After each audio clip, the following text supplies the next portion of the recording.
Здравствуйте, дорогие друзья! С вами подкаст «Просто о сложном».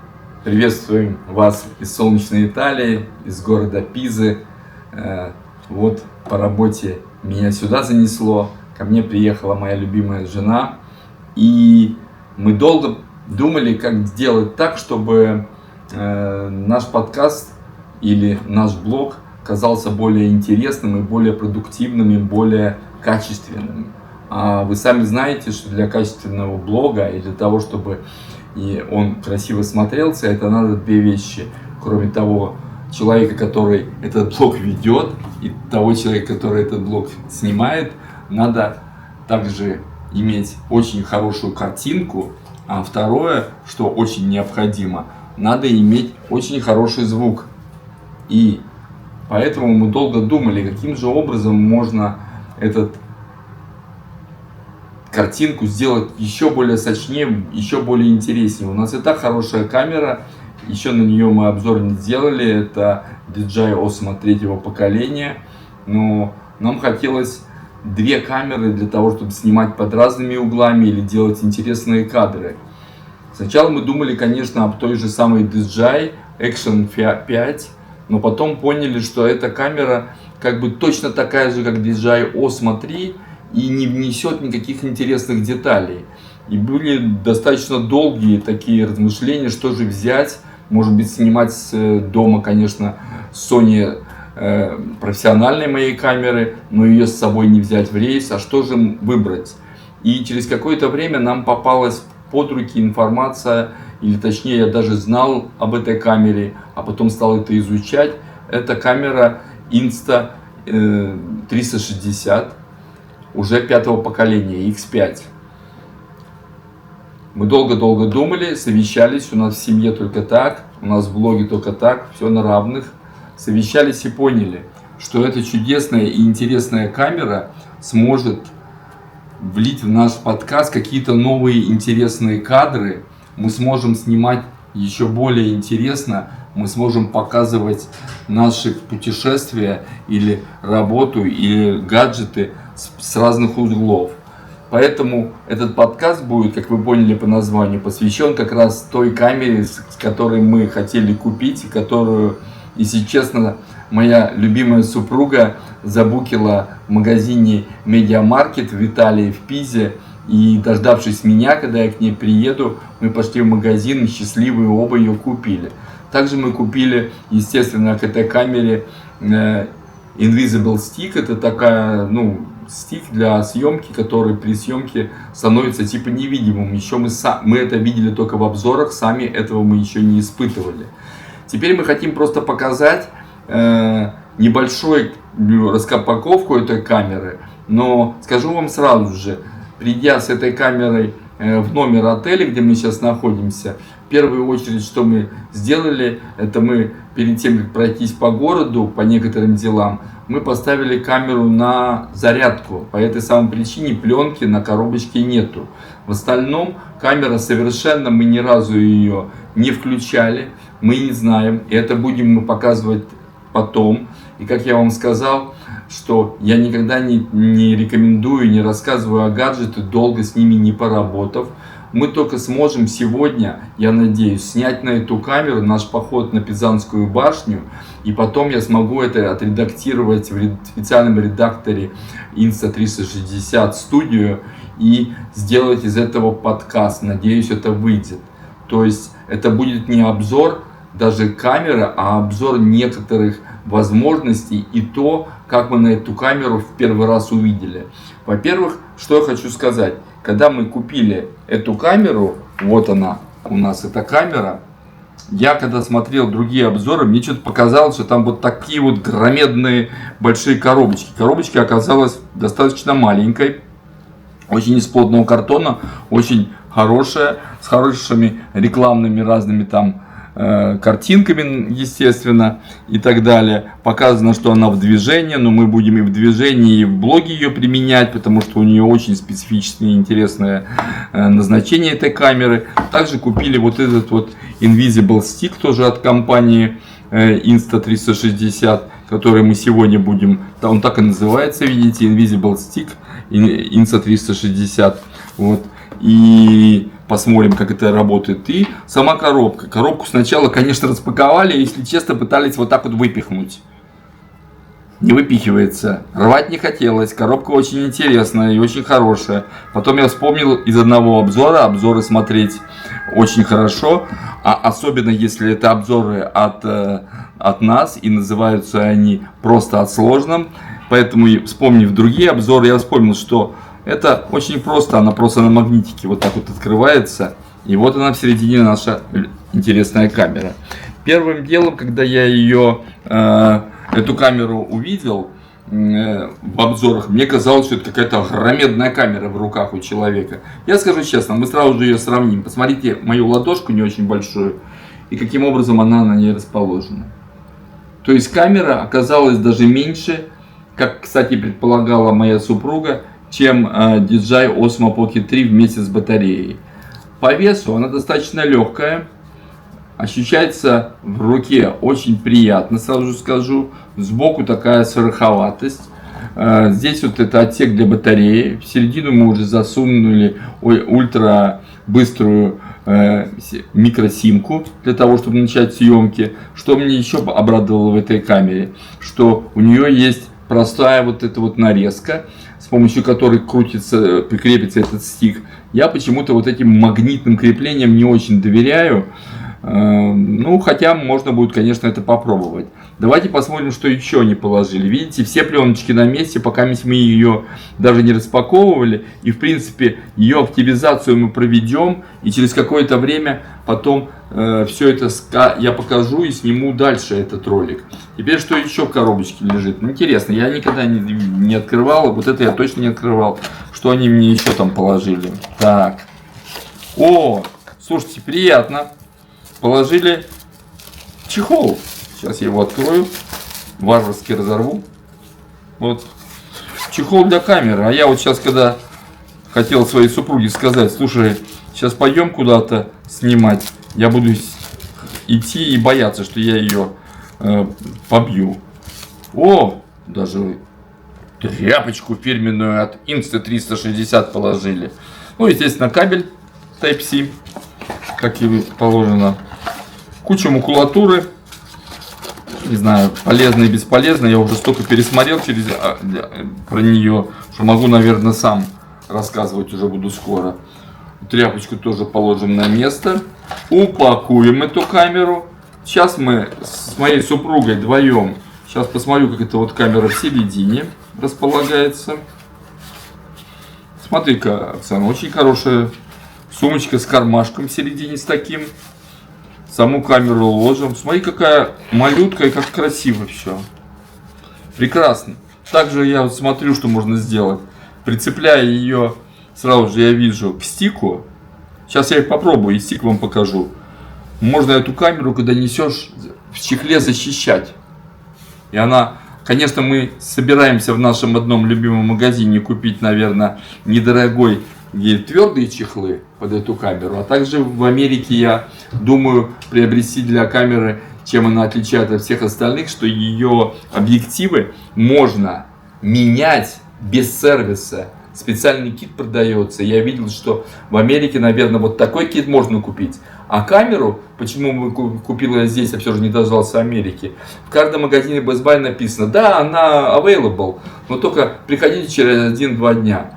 Но с моим графиком работы и с тем, что в Америке я не могу ее заказать, мы решили с Оксаной не рисковать. Я вам скажу честно, разница с американским Best Buy оказалась не очень большой. Если я сравнивал цены у нас в Латвии, я чуть не упал в обморок и подумал, что нам такая камера не нужна, потому что она стоила порядка там 750 евро. Когда я посмотрел здесь, она обошлась там гораздо дешевле, не буду даже говорить цену, но она превысила цену самого Best Buy максимум на 50-70 евро. Не то, что это мелочи, конечно, но будем так говорить, хотелось купить и не хотелось рисковать и уйти из Америки без этой камеры. А также хотелось заснять Пизу тоже. Сейчас мы посмотрим, как выглядит Invisible Stick. Я почему-то сразу же представляю этот стик и сказку о Гарри Поттере. сразу это какой-нибудь такой стик, которым я буду махать, и все будет исчезать, или он будет исчезать. Сейчас мы посмотрим, какой он красивый. Очень, очень качественно сделан. Прорезинен, это раз. А второе, что у него, ой, это просто чудо. И Оксаночка мне тоже это привезла из дома.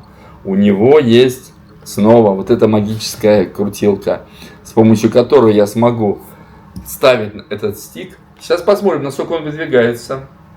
Так, как там это выдвигается? Честно, ребята, ни разу это не видел. Как он туго. Слушай, очень туго. Прямо вот.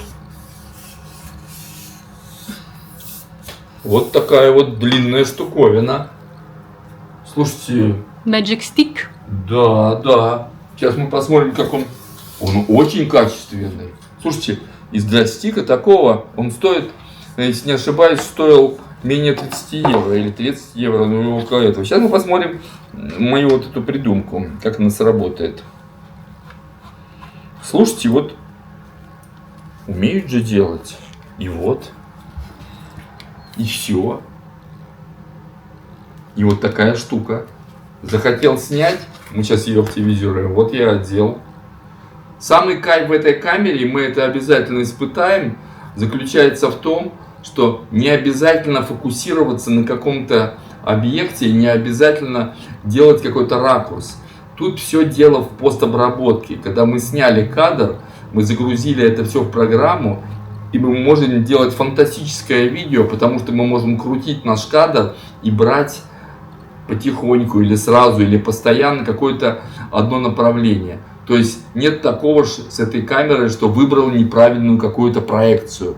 Проекция всегда будет правильная, проекция всегда будет интересная. Все в зависимости от того, как вы это увидели и как вы это сделали. Все, а на этом первая часть. Вот сейчас вот спасибо. Мы сейчас активизируем камеру. Через какое-то время будем собираться с Оксаночкой на нашу Пизанскую башню. И оттуда попробуем заснять первые кадры с этой камеры. Ждите нас с Пизанской башни. Спасибо. Вот так вот проверяю. Первую запись делаю. Мне интересно, как это будет все сниматься, как это будет все видеться. Сейчас я вот на большое расстояние прямо это все сделаю.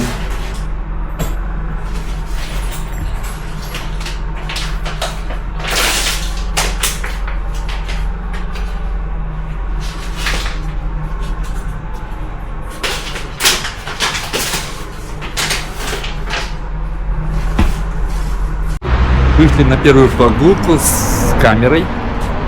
Решили посмотреть, как это вот Invisible она снимает.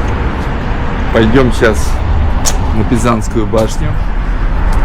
Посмотрим на это чудо архитектуры. Да, Оксаночка? Да, сейчас. Вот. Сейчас, Навигатор. сейчас снимаю в автоматическом режиме пока мись. Смотрю, как это будет выглядеть все. И насколько это возможно таким образом идти и снимать постоянно. Вот такой гостинице Оксаночка живет.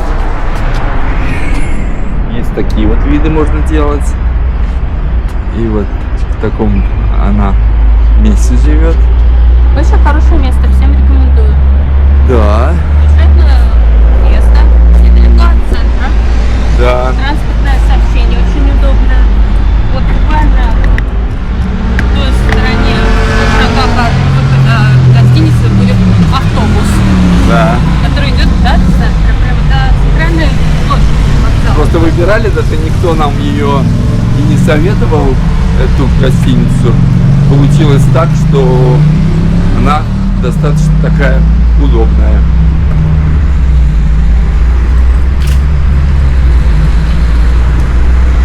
Если вот люди, те, которые любят путешествовать, как мы, ходить по городу, а в гостинице переночевать, хорошо позавтракать и поспать, отдохнуть, то это самый лучший вариант. Да, я тоже думаю.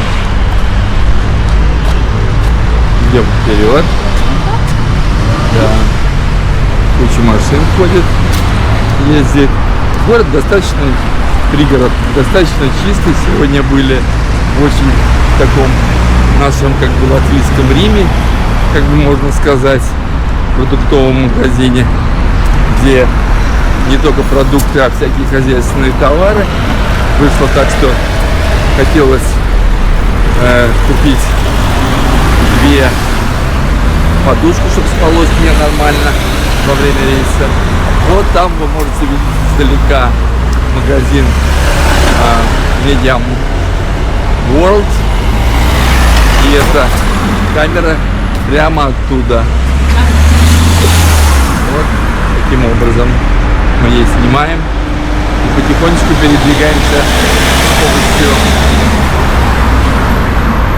камеры, снимая в сторону архитектурного чуда. Продолжаем идти. Очень интересно. Здесь кольцевая дорога. Прошли университет Пизы. Любимая супруга, любительница поучиться, сказала, что не стоит ли ей туда поступить. Не знаю. Она уже и так у меня очень умная. Вот. Такая кольцевая, с клумбой, пальмы кругом. Очень красиво. Город спокойный, в отличие от многих итальянских городов, достаточно спокойный. Перейдем на такой небольшой мост, который проложен над речкой. Ну, здесь меня немножко удивило. Не очень она чистая. Или мы дальше идем, Оксаночка? Я сейчас смотрю, идем прямо, и потом немножко возьмем вправо. И потом возьмем вправо. Хорошо. Прекрасно, очень красиво. Ну, хотя есть, конечно, какие-то граффити и так далее, но чтобы так посмотреть и было бы очень как-то грязно, такого нету. Чисто все же и спокойно, будем так говорить. Как бы мы ни относились к иммигрантам, иммигрантов тоже не очень много здесь. Поэтому, ну, где их нету, будем так говорить. Идем дальше. Вот он, университет. Да, факультет экономики и менеджмента. Давай подойдем в ту сторону, перейдем. Да. Посмотрим, что это за речка. Грязнучка, наверное, ее название. Потому что почему-то никто в ней не купается. Вон она, река. Мы сегодня с Оксаночкой туда вот ходили, бродили везде. Сейчас идем дальше в сторону старого города. Ну, первые впечатления о камере такие, что ей такое ощущение достаточно легко снимать. Хотя DJI Osmo очень прекрасная камера, ей тоже прекрасно делать кадры. Но тут хорошо, что можешь заниматься постобработкой и тот кадр брать, который нравится. Много людей катается на велосипеде. Велосипеды, скутеры. Да, скутеры, велосипеды здесь. Да. Конечно, и на машинах перемещаются, но сколько я здесь пробыла, обратила внимание, люди, если там далеко куда-то на ним ездят, да, то это скутер, велосипед, да, очень популярно. Да, да. Речка Грязнучка, будем так говорить. На той стороне берега этой речки Грязнучки, да, прекрасный парк разбит, и развалины, вот крепость. Он именно разбит или он там есть? Он, мне кажется, исторически там был, люди его просто поддерживают, да, красиво, красиво очень. Книги, люди, похоже, очень считают, что я гуляла, почти на каждом шагу будет книжный магазин, что меня тоже приятно удивило, как библиотекаря. Ну да. приятно смотреть, когда люди развиваются, читают, чем-то увлекаются, что-то делают, а не тупо просто глазеют в ящик, просматривая то, что им показывают, а все же умеют думать. Чем, если порассуждать, нация больше начитанное, мое мнение, тем труднее эту нацию победить, потому что эта нация будет знать свою историю. Ну, хотя историю сейчас переписывают постоянно, переписывают неприятно. Что ж делать? Ну, если не историческое, то можно, конечно же, смотреть и читать что-нибудь касаемое психологии, как мы любим с Оксаночкой. Ну или касаемо чего-то вечного, философского. Историческое, конечно, надо изучать, но порой это дело неблагодарное, потому что ты не знаешь, кто на данный момент врет, а кто на данный момент правду говорит. Тут я, наверное, добавлю такое, что надо читать несколько источников, чтобы сложилось собственно. Да, лучше читать одного источника, после этого читать другой источник, а потом это делить пополам и все выбрасывать. Это я шучу, но с одного источника информацию брать — это неблагодарное дело, будем говорить. Если и читаешь, если и смотришь даже что-то, пускай даже видео, то надо смотреть со всех источников и потом пытаться читать что-то между строк, если ты, конечно, хочешь этого делать. Многие люди такого делать не хотят. И, как выражаются, people хавает то, что хавает. Ему скармливают любую правду или ложь. И люди, которые скармливают, потирают руки, мне кажется. Ну да ладно, наш проект, наш подкаст не про политику, а больше про то, где мы бываем, про технологии, которыми мы пользуемся. И на данный момент эта технология, это камера Insta365 X5 5-го. Продолжаем путешествие. Немножко снизил вот эту вот по высоте стих и снимаю немножко с другого ракурса. Хочу посмотреть с разных ракурсов, как снимает. Сейчас стих практически убран, немножко выдвинут. И смотрите, какие красивые краски сразу же на экране я сразу вижу. Яркие. Очень яркие, очень хорошая матрица. Конечно же, потом я буду снимать этой камерой также в ночное время, в вечернее время, при слабом освещении, когда камера показывает действительно свое лицо. При хорошем освещении любая камера будет снимать хорошо. Так что пробуем, думаем и надеюсь, у нас все получится. Какого-то вот Джузеппе Мазини. Интересный дворик, классный. 85 фильмов у итальянцев, если мы неправильно произносим название. Да. Наверное, не очень хорошо мы это знаем. Ну, как есть, так есть. Джузеппе. Очень популярная. Да. И на данный момент хотел бы еще уже сказать об одной из очень полезных функций. Я не знаю, почему все блогеры об этой функции умалчивают.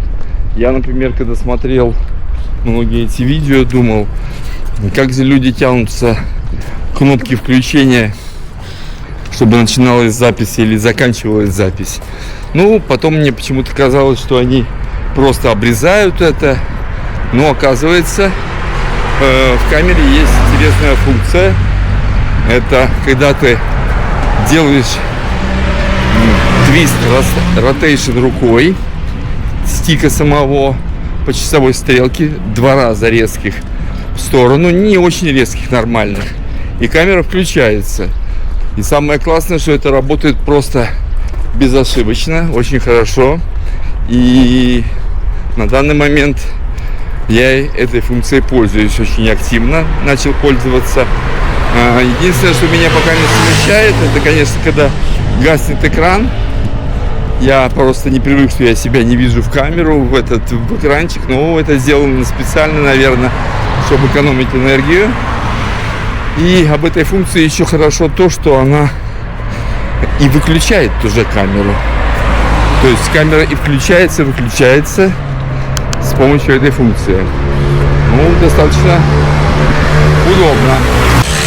Это памятник какому-то деятелю искусств.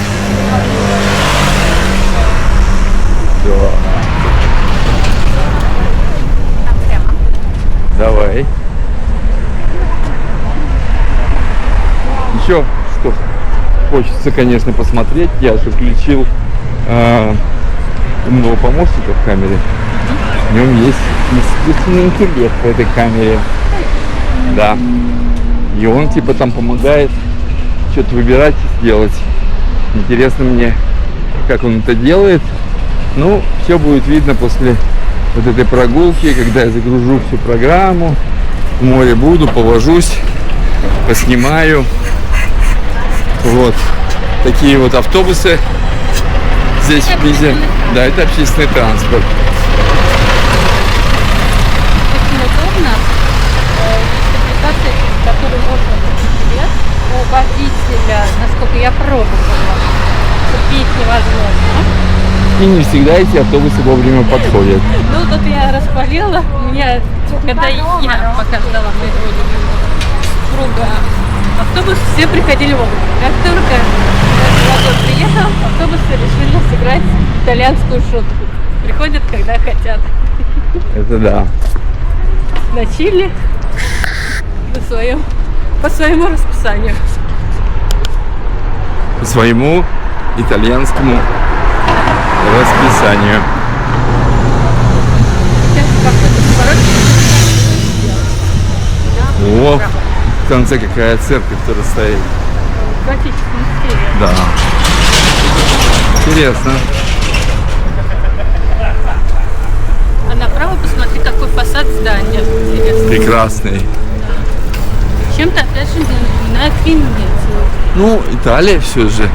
Здесь есть всякие такие напоминающиеся штуки, одинаковые в городах. Здания, такие вот большие окна, Да. арочки.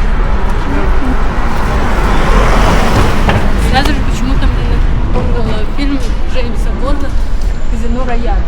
Смотри, как Венеция часть. Да.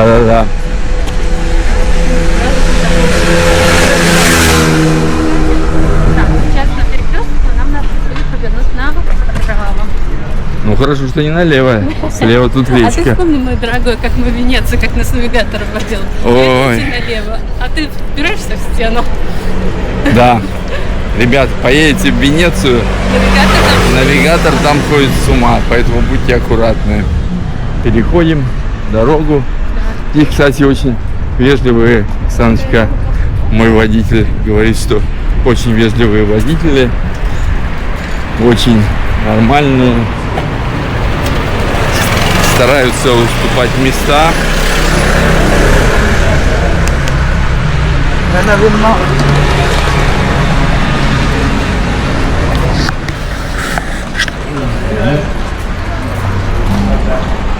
Нужно найти итальянскую улицу. Да. Да. И иду немножко. Камера у меня сверху сейчас пытаюсь снимать таким образом. Еще какой-то университет. Слушайте, умные люди. Куча университетов, такие красивые здания. Просто радуются жизни.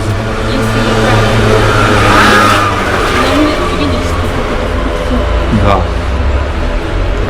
Не какое-то с пальмами в таком интересном итальянском стиле снова в Ренессансе.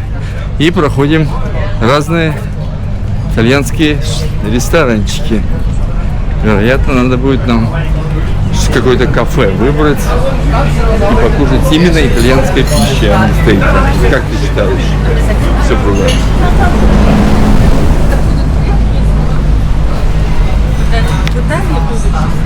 Какую-то американскую еду. Да, ну, есть мы могли бы, если бы мы не нашли. Но мы смотрим в старом городе, все же много разной итальянской пищи. Где? Да, идем направо. Нас навигатор ведет. Новая фирма навигатора. Оксана Corporation. Будучи водителем, я теперь получше разбираюсь. Да. Ну, надеюсь, она нас увидит к этой самой башне. Ой. Жара, жара, жара.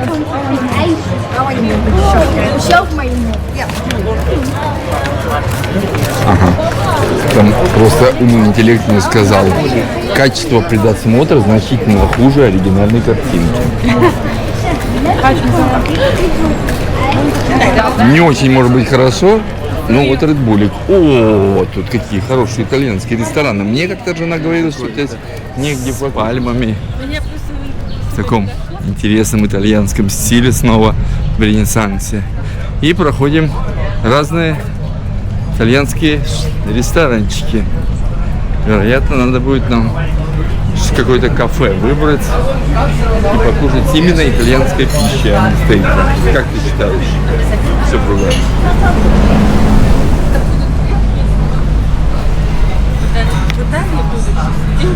Какую-то американскую еду. Да, ну, есть мы могли бы, если бы мы не нашли. Но мы смотрим в старом городе, все же много разной итальянской пищи.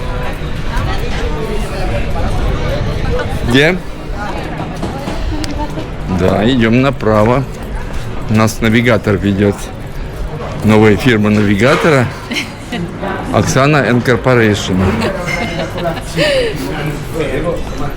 Будучи водителем, я теперь получше разбираюсь. Да. Ну, надеюсь, она нас увидит к этой самой башне. Ну, вот такая вот башка у нас.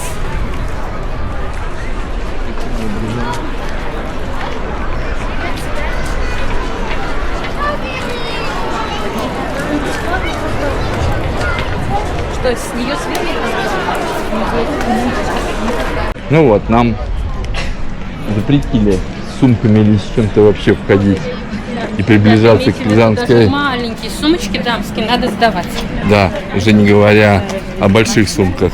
Ну и самое такое, наше рассуждение, это получилось из-за того, что они боятся, что мы стыбзим Пизанскую башню. Пизанскую башню. Как это? Давай. Да. Или нет? Никак? Никак.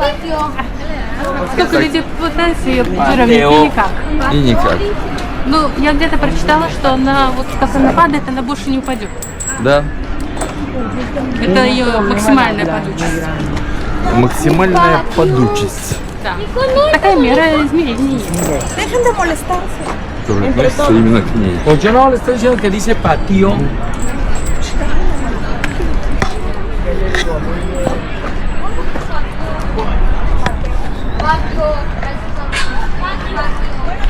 Это такая мера измерения у нас есть. Называется максимальная падучесть. Да, пизанская максимальная падучесть. Ну, давайте посмотрим, что там рисуют, что там раздают. Да. О, Гарри Поттера рисуют зачем-то. Кого? Да. Да. Впечатляет. Максимальная падучесть.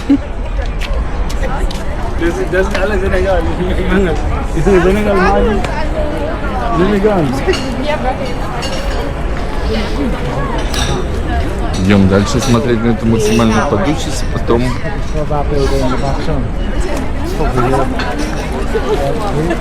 достаточно очень красиво.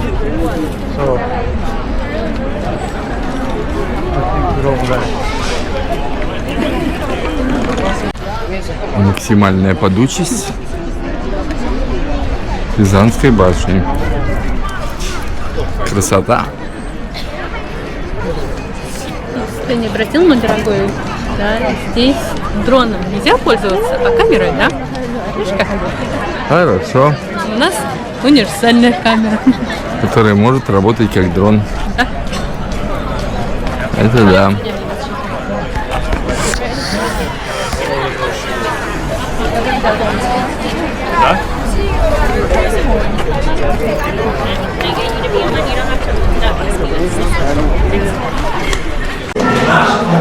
Ну что?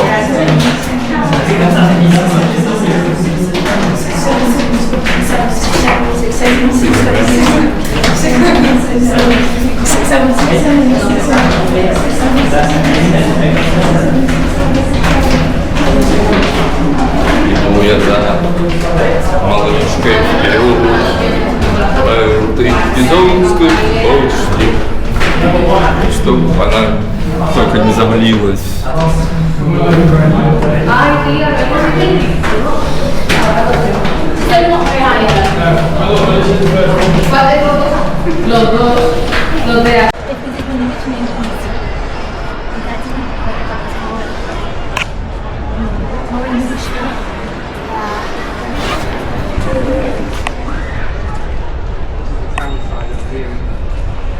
Вот это да.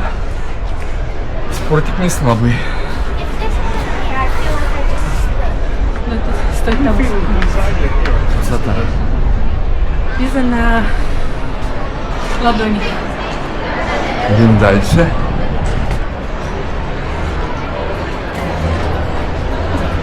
Хотелось бы сказать, что вся Италия на ладони, но я, наверное, Так.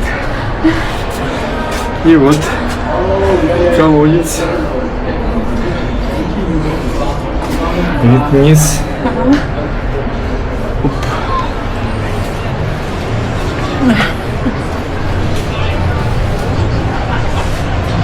Красота. А вон стадион. Да.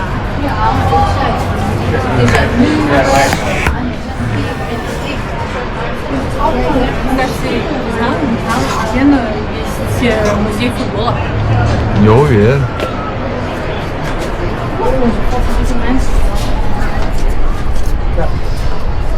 А вот он кафедральный. Да?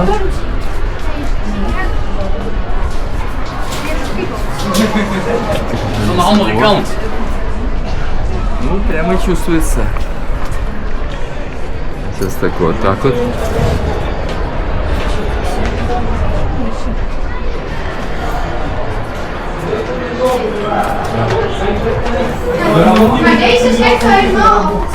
Ну-ка, идем дальше.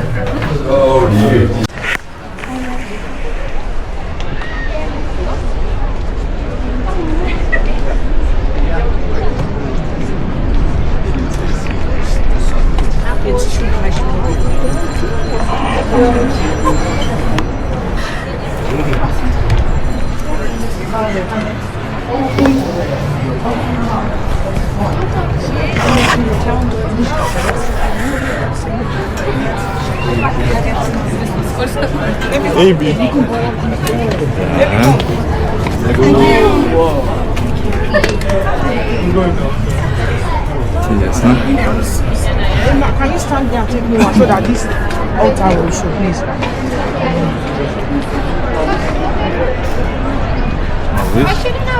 Аккуратнее. Смотри на эту красоту вот отсюда. Вот. Вот так вот.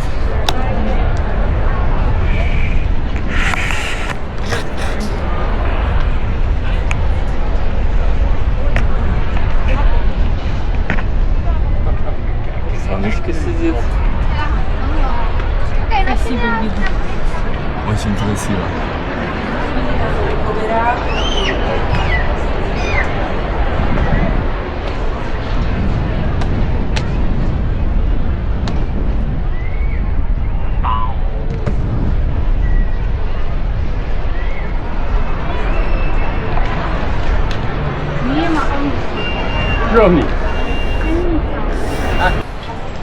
Все очень интересно идут, и Оксаночка тоже. Прямо чувствуется наклон башни, да? Да-да-да, ты идешь так вот. А вот сейчас идем, как будто наверх. Вон как. Ой. Ой.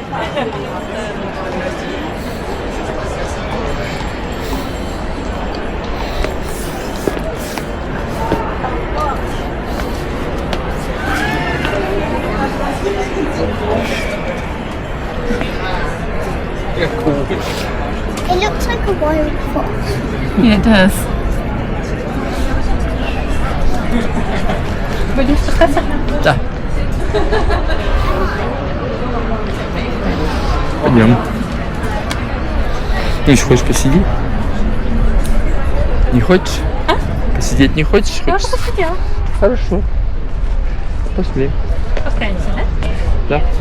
Сюда не хочешь заходить?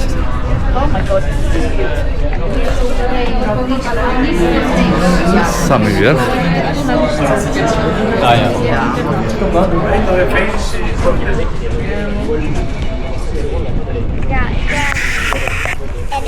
Als je dan je handen zo eromheen Ah ja, doet. shit. Kijk nou, als je recht doet, nee, kijk.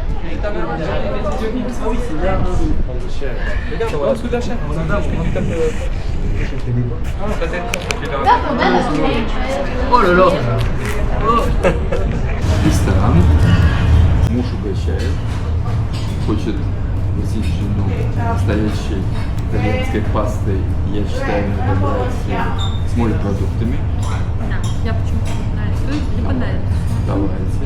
С морепродуктами. Не будем же мы просто карбонару делать. Ну, карбонару я могу сделать дома тебе, дорогой, с женой. Вы сделаете и достойно. Достаточно неплохо, да? Да. Я возьму. Что? Ну и мне выбери что-нибудь. Супруга. Да. Давайте возьмем что-то безалкогольное попить. Холодненькое, да? Что там есть у нас? Давайте выберем. Очень такой интересный ресторан. Недалеко от самой Пизанской башни. Я предлагаю вино не будем брать, даже если безалкогольное. Что? Безалкогольное вино не будем брать. Нет, нет. Наша жертва.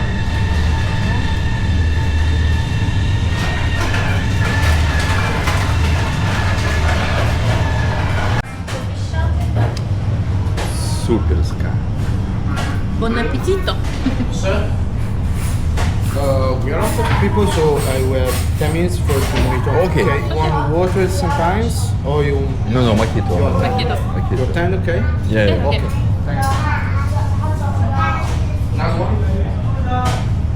Как вам? Муж угощает.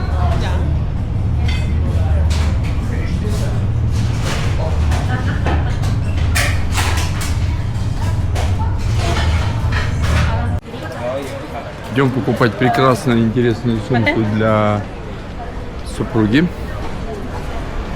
Пойдем посмотрим в Мате снова. Может, есть еще одну пачку купим.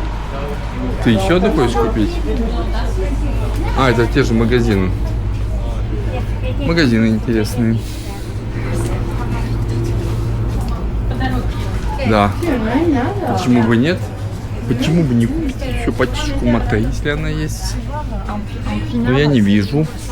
А уже там последняя была.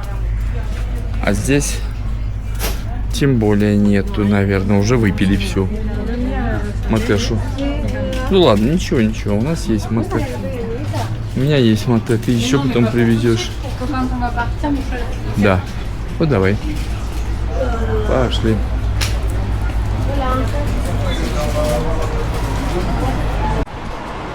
Моя жена хочет купить какую-то из оригинальных сумок. Такие у нас есть. Такая она слишком вызывающая. Ананасы мы носить не будем. Часы мы носить не будем. А ну-ка, наша рокерша будет с таким. Давай, бери.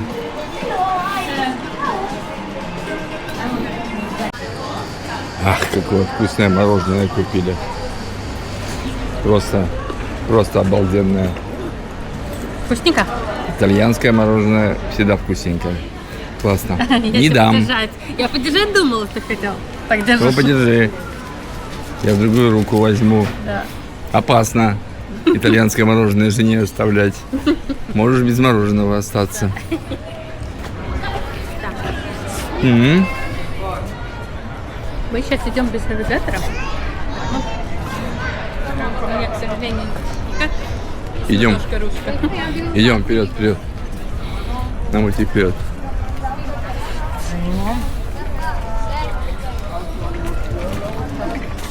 Нам вперед идти. На небо. Да-да. Ребята, итальянское мороженое, итальянская паста, итальянская еда. Как же нам это нравится с супругой. Итальянская жизнь. Белиссимо. Очень вкусно. Очень обалденно. Только маленечко течет. Ну, потому что чуть, да? Да. Ребята, ездите в Италию. Вкусно питайтесь.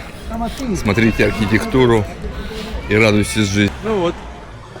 Посмотрели вторую пиццу. Возвращаемся назад. Поели вкусной итальянской еды. Очень довольны, как всегда. Италия нам нравится. Здесь тепло, красиво, ярко. Нам это нравится. Это как раз то, что нам нужно, да? Может, мы в прошлой жизни были здесь? А может были, да. Были итальянцы? А может быть я был легионером каким-нибудь. Или гладиатором. Характер подходит. О! Только заговорила про кого-то такого. Это из той эпохи, похоже. Из той эпохи кто-то. Такой поблизо. Да. Очень благодарен своей жене, что она не только позволила, но настояла в покупке камеры,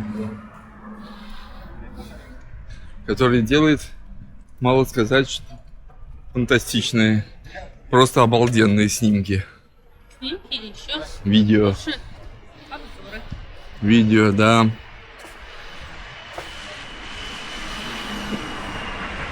Более насыщенные, яркие. Да.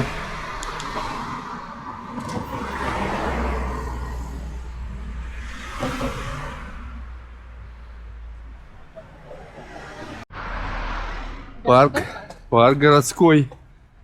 Какие-то башенки, наверное, крепость какая-то была. Пизанская. Да. Ухаживают там за ним. Достаточно красиво. Мы шли, но только с другой стороны его снимали. Теперь снимаем с этой. Классно. Виды, конечно, просто Ну да.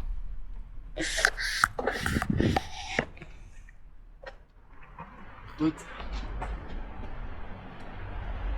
Ну.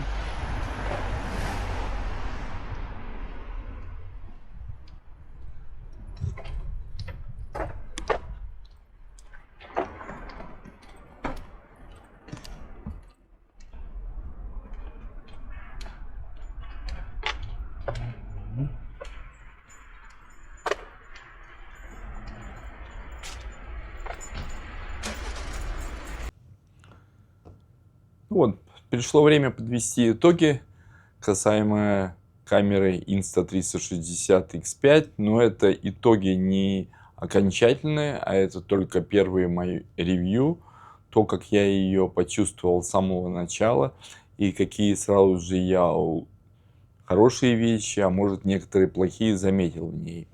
Ну, по поводу хороших вещей мы начнем сразу. Камера действительно меня удивила тем, что она работает просто очень замечательно, несмотря на то, что даже при съемке в 5К она немножко, конечно, греется. Но это не страшно, она не сбоила, работало меню очень плавно и очень хорошо.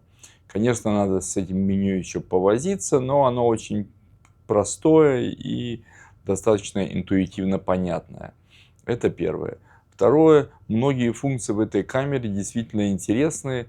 Может, вы помните, я в процессе видео сказал, что одна из функций, которая мне очень понравилась, это когда с помощью движения кисти вот такого вот ты можешь дважды так твистануть и стартовать камеру или ее выключить запись.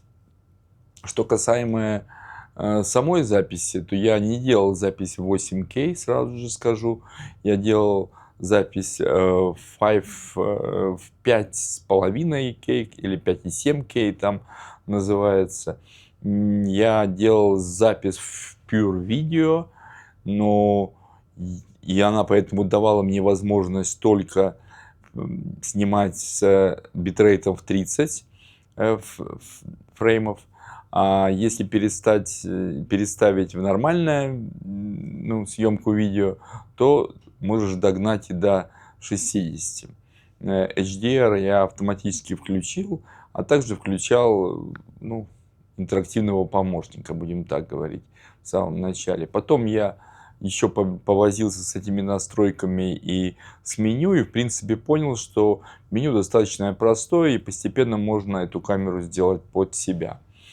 Само приложение, которое к камере идет, тоже работает, во всяком случае сейчас я не вижу никаких сбоев, и можешь прямо с этого приложения управлять камерой, можешь видеть, что ты снимаешь сразу же на этой камере. Коннектится очень быстро, без всяких проблем. Я коннектился к телефону на основе Android, и последняя прошивка, и более-менее топовый телефон от Samsung Ultra. Поэтому тут никаких задач, которые стоят передо мной, чтобы через какие-то костыли начать работать, не существует. Теперь дальше. Батарея. Батарея, когда я снимал в 5К, я пошел гулять, и эта батарея была полностью заряжена уже почти к концу прогулки по Пизе, и сделав много-много коротких и всяких видео, которые я потом забрасывал на компьютер, но это я дальше расскажу, батарея разрядилась почти полностью. Я был немножко даже расстроен, потому что это произошло, когда мы уже сели в итальянском ресторане. Мне хотелось тоже снимать немножко этот ресторан красивый. Но у меня с собой был поwerbank с быстрой зарядкой. Я подсоединил к камере, и, о чудо, она зарядилась моментально и очень быстро. Даже не успели доесть нашу пасту, и выдала 50 или 54, я не помню, процента зарядки от поwerbank. То есть powerbank — это очень хорошая вещь, если вы имеете его рядом с собой. У меня, к сожалению, при покупке этой камеры нельзя было купить никаких аксессуаров, поэтому я купил только Invisible Stick и саму камеру. В Америке, в Best Buy, если будет возможность туда вырваться и там посмотреть, и будет что-то касаемое самой камеры, я считаю, что очень полезно купить длинный стик, который дает возможность снимать с высоты полета дрона, или стик, у которого есть уже встроенная ножка. К тому стику, который я купил, он без ножки, хорошо подошла ножка от камеры DJI, на которой я сейчас снимаю. И тоже нормально можно пользоваться, но такая сама треножечка не очень большая, поэтому если выдвинуть сам стик на полную длину, он не будет удерживать, эта маленькая треножка не будет удерживать камеру на весу. Поэтому я бы хотел купить стик, который с автоматически открывающейся треногой. Он очень большой, я видел, и плюс удлиняет саму Invisible Stick, и длинный стик, который на 3 метра. Ну, наверное, естественно, хотелось бы взять и купить кит по замене линз. Кое-что я уже заказал в других магазинах, но больше я ничего не вижу, что надо покупать. К примеру, там какие-то GPS и так далее, но будет видно. Не знаю, будут ли они в наличии, так как и сами камеры, они расходятся как горячие пирожки, вероятно, так даже в Америке. Это что касаемо. Но имея саму камеру, которую вот уже купил, и имея сам стик, уже можно начинать снимать. И даже если не имеешь запасные батареи, которые я тоже хочу купить, тоже можно снимать. И потом просто камеру, если по пути, заряжать от пауэрбанка очень быстро или просто от розетки, если есть в это время возможности, розетка находится рядом. То есть не надо там накупать сразу целую кучу. Ну, если вы хотите, конечно, всякие крепления, это можно прикупить. Но, в принципе, для съемки вот того, что я вам перечислил, достаточно. Invisible Stick. Он действительно магически исчезает, и его не видно потом на съемке. Это меня очень порадовало, удивило и немножко, так сказать, я начинаю думать, как они это все сделали. Поэтому мое мнение, что даже эти вроде бы стики надо покупать именно оригинальные, именно от компании Insta, потому что я так думаю, что они именно там что-то делают для того, чтобы они исчезали из поля зрения. Вот это вот первое, что я хочу сказать. Теперь дальше. В темноте я снимал в Pure Video. Вы видели по записи, когда мы поднимаемся по лестнице на Пизанскую башню. Конечно, не полная темнота, но такие сумерки. Я считаю, снимала она изумительно. Просто очень хорошо. Надо немножко также привыкнуть к этой камере, как ее держать. Я постоянно путался и всегда забывал, что эта камера снимает на 360 и пытался что-то там крутиться, показывать. Это делать не надо. Надо держать под определенным углом, примерно в 45 градусов перед собой. Можно делать разные эффекты с помощью нее. Там, когда ты машешь как клюшкой от гольфа, там, а потом в постобработке делаешь интересные кадры. Ну, вот это то, к чему надо так сказать, научиться и понять, как это делать.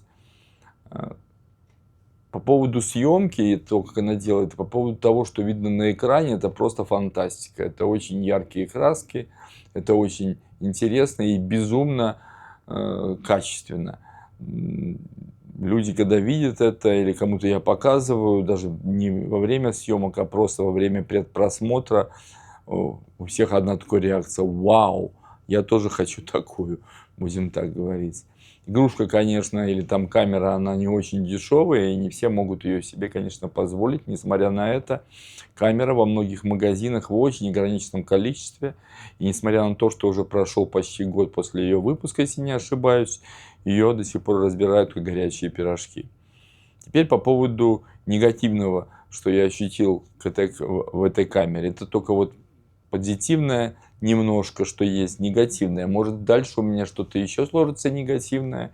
Но на данный момент я увидел только одно. Программа для компьютера именно очень сырая. Она с большим функционалом, очень классная, но очень сырая. То есть у меня программа загружена на Windows компьютере, стоит Windows 11 Pro, компьютер достаточно мощный, с 3D видеокартой, видеокарта тянет AAA игры и так далее, без всяких лагов, тоже нормальный процессор, ну, у меня с собой переносной мой GPD, то есть процессор у него тоже 9-го поколения, и видеокарта от AMD, если не ошибаюсь, 8600, с нормальным количеством memory, оперативки тоже достаточно. Все достаточно, память стоит PCI 4, и программа раз от раза лагает. К примеру, она лагает тогда, когда вы указываете в программе производить трекер чего-то или кого-то лица, она может просто перестать показывать после того, как вы последила все то, что она наснимала. Ничего потом не помогает, надо перезапускать программу. Именно фриза не произошла ни разу у меня на компьютере с этой программой. Но бывали случаи, когда надо было ее останавливать. Следующее. Я привык работать в Movavi Video. У меня официальная версия. Я ее купил и постоянно этой программой пользуюсь. И вижу, как, допустим, Movavi делает и конвертирует рендеринг видео с многими эффектами. И теперь я загрузил это в программу от Insta360 Studio, и она конвертировала, делал, да, большое видео вышло, если видели, посмотрели, естественно, с большим количеством переходов, ты крутишь камеру там по-разному, ты по-разному делаешь, немножко другой опыт, не как на Movavi. Конечно, много надо этой программе делать, но, простите, такой дорогой продукт, неужели нельзя было оптимизировать ту же самую программу? Она не фрезует, но ее надо иногда перезапускать, потому что там исчезает, допустим, картинка. Что спасает в ней, то последние действия автоматически записываются при перезапуске программы. Вы видите последний свой этап работы и можете продолжать работать. Запускается она быстро, и также она перезапускается быстро. Но факт тот, что когда покупаешь камеру за такие немалые деньги, к ней, которая идет программа, ну, простите, надо бы как-то над этим поработать.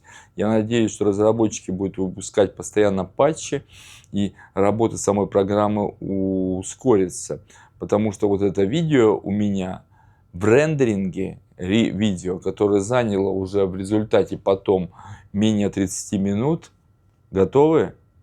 Я его рендерил почти час. Компьютер не то, что там взвывал, работал, то есть нормально, в нормальных оборотах вентиляторы работали, не перегревался, компьютер не зависал, но 45, а то и час я уже ушел. И, в общем, мое мнение такое, что пока они это не изменили, надо каждый кусочек видео рендерить отдельно, наверное, программе будет легче, а потом уже сшивать их на программе, допустим, той же Movavi. Вот этим я, наверное, и буду заниматься. То есть снял какое-то видео, закинул в эту программу, сделал рендеринг, и после этого я могу сшивать все эти файлы, уже не 3D файлы, не 360 градусов файлы, видеофайлы в MP4. Я могу закидывать в Movavi видео, склеивать, сжимать, делать постобработку. Ну, то есть, на данный момент, естественно, купив эту камеру, я буду работать в двух программах, Insta360 и самого Movavi. Это насчет того, как с помощью этой камеры, я считаю, надо снимать именно в движении, блоге, на улице. Вот это вот как раз для этого предназначено. Теперь, что касаемо статичных блогов или блогов под названием «Говорящая голова», как сейчас вы видите, окончание этого видео, я вроде считаю, что эта камера может быть номером 2, а первым все равно у меня останется DJI Osmo 3. Буду снимать в 4К, потом буду заниматься постобработкой, склеивать с теми кадрами, которые сделаны у меня в Osmo, и получать полный видео, такой ряд и видеоотчет.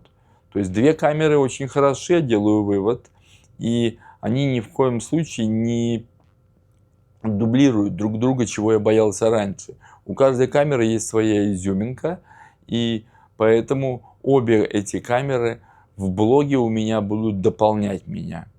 Будут дополнять, и это будет очень-очень классно. Также сейчас я вот сижу у себя в кабинете, и меня подсвечивает тоже переносная лампа, LED-лампа, которая делает освещение, наверное, немножко лучше. Я вам тоже про нее расскажу. Она тоже прекрасна и очень хорошо, если вы где-то перемещаетесь, хотите делать блоги именно на ходу, где-нибудь, как вот сейчас я делаю. Большие сателлиты, софиты вы таскать не хотите.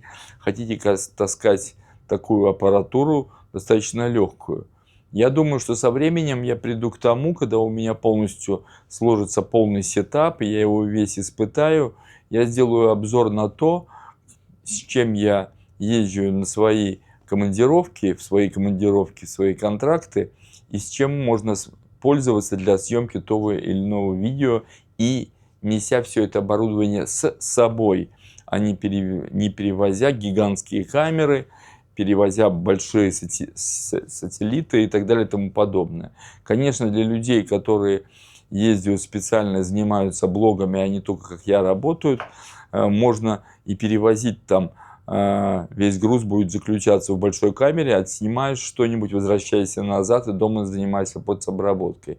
К сожалению, или как там для меня это невозможно. Я имею основную работу, и блог это мое увлечение, поэтому я постоянно ставлю перед собой задачи, что надо сделать для того, чтобы снимать красиво, снимать интересно, снимать качественно. Ах да, для инста я думаю даже приобрести еще один фирменный микрофон, который они позиционируют, если он будет. Но не беда, если его не будет, как я понял, мои два микрофона, один из них DJI, тоже подойдут к этой камере Insta. То есть тут у меня еще двоякое такое, зачем себе перезагружать разными гаджетами. Буду делать дальше какие-то выводы по камере, может быть, найду какие-то лайфхаки, буду пытаться с вами этим делиться. Есть много нового, много впечатлений. А на этом все. До свидания, до новых встреч. Пожалуйста, не забудьте поставить лайк или дизлайки этому видео. Пожалуйста, не забудьте подписаться на мой канал. Я очень буду за это вам благодарен. Это поможет продвижению моего видео и поможет тому, чтобы люди знали настоящую информацию о гаджетах. Просто и о сложном. Пока.